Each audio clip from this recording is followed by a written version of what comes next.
राजनगर के सभ्य श्रोताओं को देखकर एक देश के बड़े कवि की टिप्पणी याद आ रही है। अपने 4 साल के जीवन की इन काव्य यात्राओं में सैकड़ों मंचों पर गया। जितनी भीड़ यहाँ है उससे हजारों की भीड़ वहाँ देखी, बड़े बड़े तामझाम देखे, और वो तमाम मंच मैं इस राजनगर के मंच के सामने न्यौछावर करता हूँ, क्योंकि वहाँ धन कविता सुनता है और धन्य है राजनगर का मंच जहाँ मन कविता सुनता है।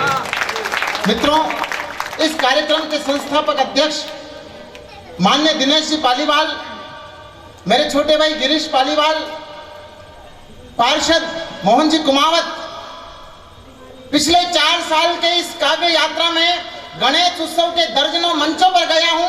मैंने कहीं उदयपुर के राजा के नाम से गणेश की स्थापना देखी, कोटा के राजा के नाम से गणेश की स्थापना देखी, बारा के राजा के नाम से गणेश की स्थापना देखी, और गणेश के सामने बड़े बड़े भगवान के चित्रों के पास या तो राजनेताओं के चित्र लगे देखे या फिर आयोजकों के चित्र लगे देखे।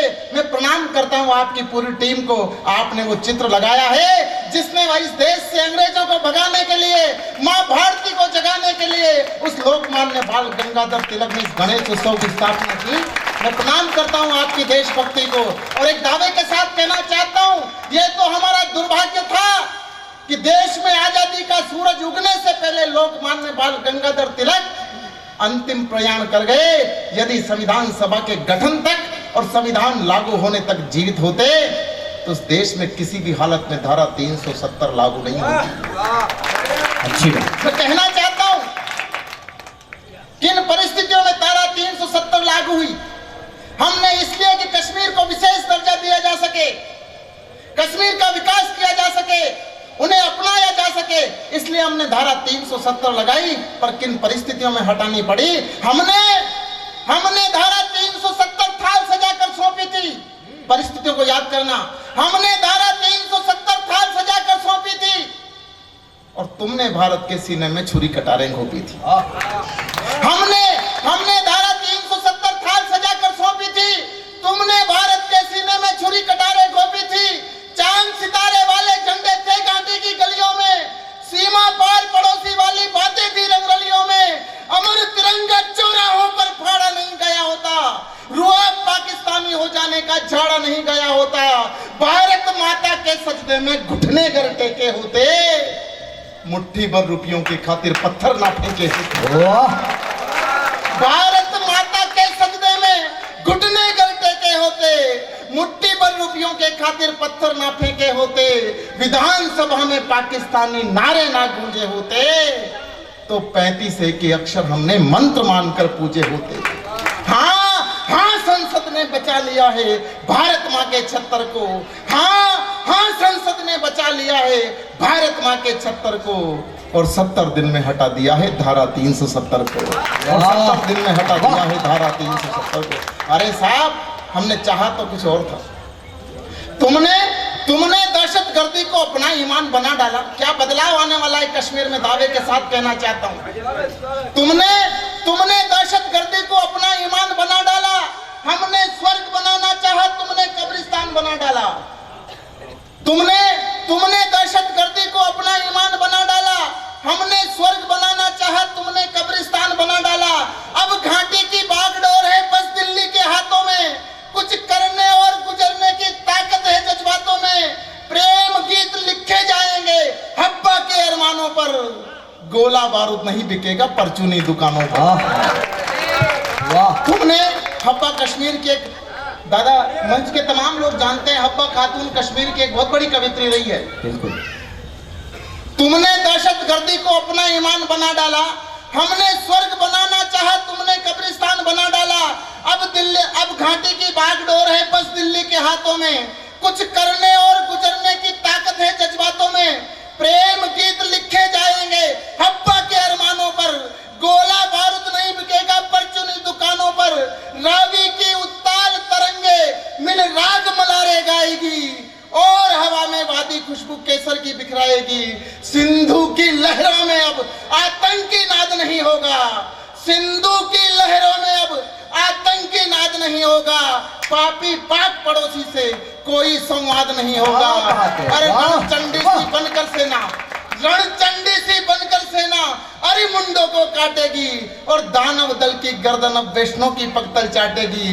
बंदूक निशाना साधेगी हर उठने वाले पत्थर को। 70 दिन में हटा दिया है धारा 370। क्या 70 दिन में हटा दिया। और साहब, इस देश की सरकार ने जो निर्णय लिया, किन परिस्थितियों में लिया, और एक सलाह मैं इस देश की सरकार को इस राजनगर के द्वारकाधीश के प्रांगण से देना चाहता हूं।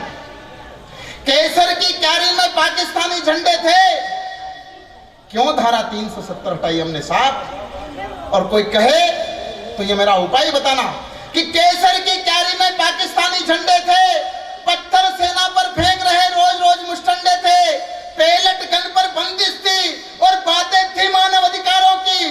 तुष्टिकरण के कारण बस कमी रही सरकारों की। शांति वार्ता बंद करी और बंदूकों से वार किया। जो दुश्मन फन फैलाते थे उनका भी प्रतिकार किया।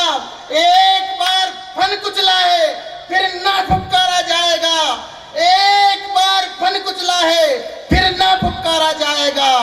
भारत माँ को गाली दी तो शीश उतारा जाएगा। भारत माँ को गाली दी तो शीश उतारा जाएगा। अरे साहब, जिंदाबाद। दिल्ली के जवाहरलाल नेहरू विश्वविद्यालय में खड़े होकर भारत माँ के कुछ नालायक बेटे कहते थे भारत तेरे टुकड़े होंगे, भारत तेरे टुकड़े होंगे। कितने अफजल मारोगे, हर घर से अफजल निकलेगा।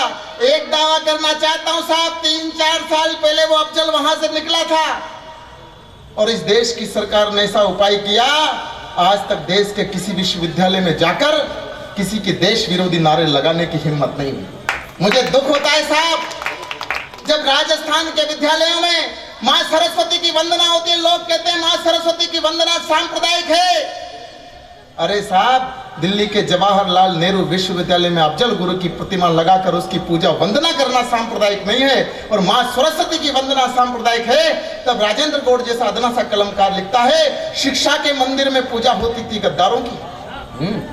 शिक्षा के मंदिर में पूजा होती थी गद्दारों की, केवल शांति भंग सजाती अफजल के जयकारों की।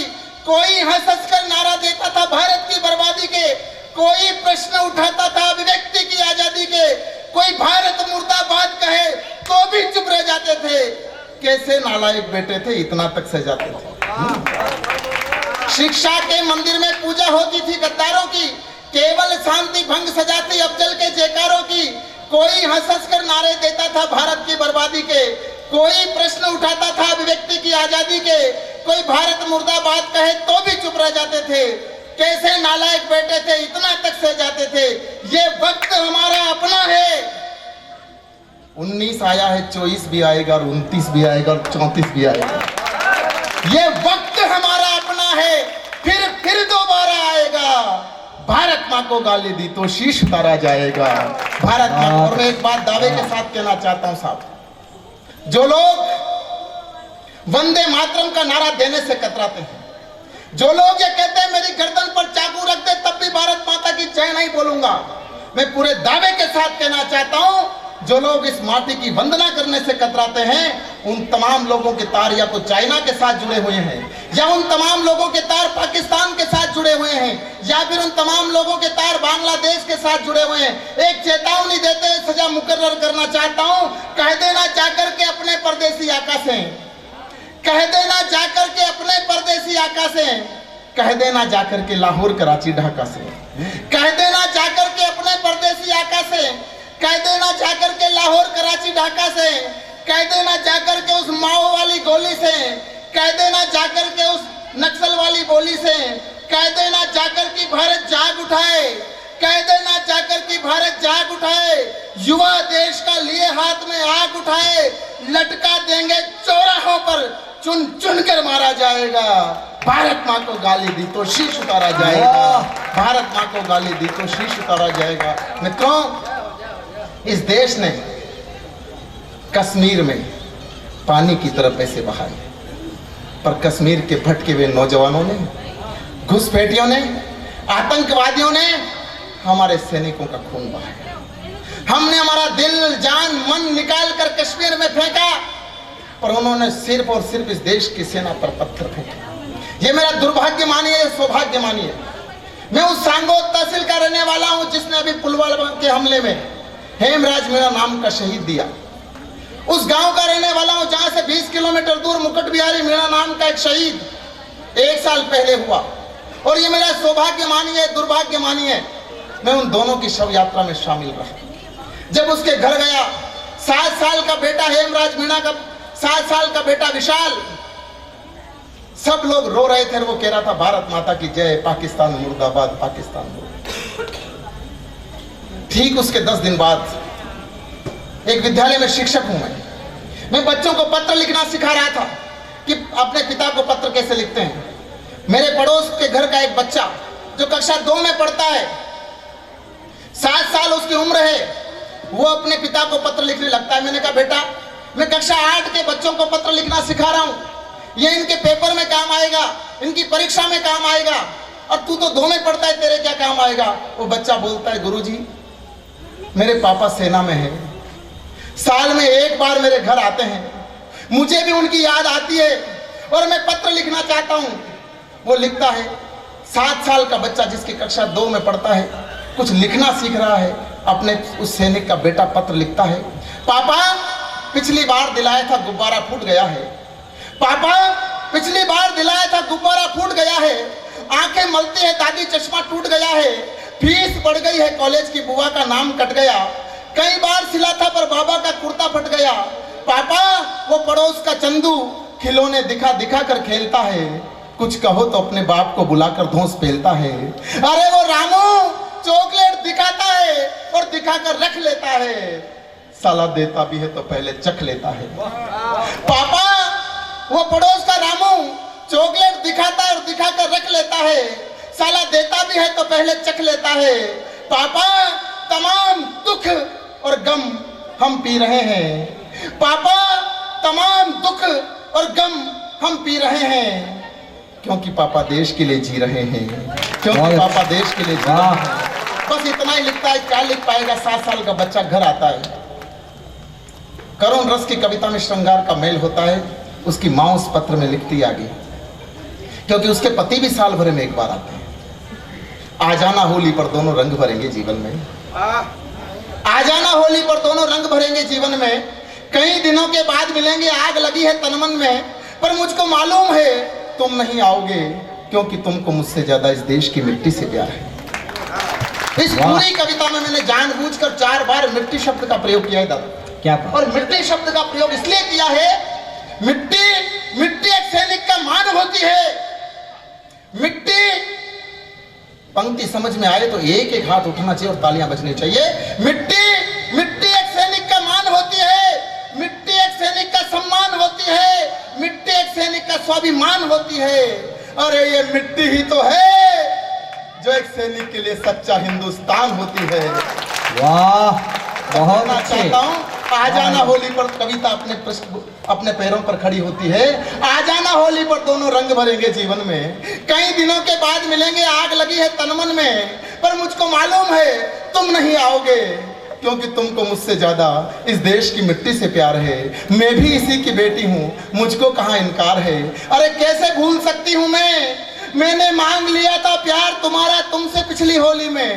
अरे कैसे भूल सकती हूँ मैंने मांग लिया था प्यार तुम्हारा तुमसे पिछली होली में। अरे कैसे भूल सकती हूँ मैंने मांग लिया था प्यार तुम्हारा तुमसे पिछली होली में, और तुमने कुछ मिट्टी उठाकर भर दी थी मेरी झोली में।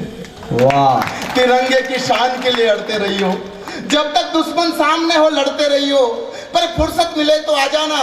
मुन्ना रोज रास्ता देखता है, कहता है पापा आएंगे, खिलौने लाएंगे, घोड़ा बनेंगे, प्यार करेंगे, फेरेंगे हाथ गाल पर। अम्मा चौखट पर रोती है, बाबा रोते हैं चौपाल पर। अम्मा चौखट पर रोती है, बाबा रोते हैं चौपाल पर। पत्र चला जाता है साहब, पर इस देश के सिपाही को कहाँ फुर्सत होती है कि पत्र को पढ़े। इन सब से बेखबर वो अपने काम में लगा रहा, इन सब से बेखबर वो अपने काम में लगा रहा, देश की रक्षा के अंजाम में लगा रहा। चलाने लगा वो धड़ाधड़ जो गोलियां, दुश्मन के खून से खेली फिर होलियां। इन सब से बेखबर वो अपने काम में लगा रहा, देश की रक्षा के अंजाम में लगा रहा। चलाने लगा वो धड़ाधड़ जो गोलियां, दुश्मन के खून से खेली फिर होलियां। मिट्टी का कण कण उसने लाल कर दिया, माँ भारती का ऊंचा उसने भाल कर दिया। पर दुश्मन की गोली कैसा वार कर गई, उस लाल के सीने को आर पार कर गई। धड़ाम खुश हो के जोश में, जैसे बच्चा सो गया माँ के आगोश में। मुन्ने के खिलौने वहीं छूट चुके थे, मुन्ने के खिलौने वहीं छूट चुके थे। बहन की राखी के धागे टूट चुके थे। माँ की लकड़ी बाप का दुशाला नहीं रहा, नन्हे बच्चों के मुंह का निवाला नहीं रहा। फुर्सत कहाँ थी दूसरी बार मिट्टी शब्द का प्रयोग, फुर्सत कहाँ थी कुछ लिख पाता चिट्ठी पर, फुर्सत कहाँ थी कुछ लिख पाता चिट्ठी पर। मरते मरते वंदे मातरम लिख गया था मिट्टी पर, मरते मरते वंदे मातरम लिख गया था मिट्टी पर। तिरंगे में लाया गया सब उसका लपेट कर, तिरंगे में लाया गया सब उसका मैं उस सब यात्रा में शामिल रहा था। 25,000 लोग थे। तिरंगे में लाया गया सब उसका लपेट कर, एक तरफ रख दियो जैसे खुशियां समेट कर। वर्दी और बत्तियों से घर भर गया, इन सबको देखा तो मुन्ना डर गया। माँ भारती के जयकारे आंखों में खून था, जिंदा थे लोग और सब में जुनून था। गांव रोया, शहर रोया, शमशान रोया था। अरे उस दिन तो पूरा हिंदुस्तान रोया था। वाह! तिरंगे में लाया गया सब उसका लपेट कर, एक तरफ रख दियो जैसे खुशियां समेट कर। वर्दी और बत्तियों से घर भर गया, इन सबको देखा तो मुन्ना डर गया। माँ भारती के जयकारे आंखों में खून था, जिंदा थे लोग और सब में जुनून था। गांव रोया, शहर रोया, शमशान रोया था। अरे उस दिन तो हिंदुस्तान रोया था। बीबी रो रही थी दहाड़े मार मार कर, बीबी रो रही थी दहाड़े मार मार कर। बहन छाती कूटती थी जार जार कर। मुन्ना पूछता था हिला हिला कर बाप की लाश से, क्या जाने 7 साल का बच्चा जिंदगी और मौत क्या होती है। आपकी आंखों की नमी ने मेरी कविता को सार्थक कर दिया मित्र। मुन्ना पूछता था हिला हिला कर बाप की लाश से, मुन्ना पूछता था हिला हिला कर बाप की लाश से। पहली बार मंच पे कोई ऊपर ना आया है, इसका स्वागत करते हैं। ये क्रम आगे भी चलता रहे कवियों के साथ में। एक बार ताली बजाइए। तिरंगे में लाया गया सब उसका लपेट कर, एक तरफ रख दियो जैसे खुशियां समेट कर। वर्दी और बत्तियों से घर भर गया, इन सबको देखा तो मुन्ना डर गया। माँ भारती के जयकारे आंखों में खून था, जिंदा थे लोग और सब में जुनून था। गांव रोया, शहर रोया, शमशान रोया था। अरे उस दिन तो पूरा हिंदुस्तान रोया था। बीबी रो रही थी दहाड़े मार मार कर, बहन छाती कूटती थी जार जार कर। मुन्ना पूछता था हिला हिला कर बाप की लाश से, मुन्ना पूछता था हिला हिला कर बाप की लाश से। खिलौना लाए होंगे इस विश्वास से, पापा उठो ना, पापा उठो ना, घोड़ा बनो ना, प्यार करो ना, फेरो ना हाथ गाल पर।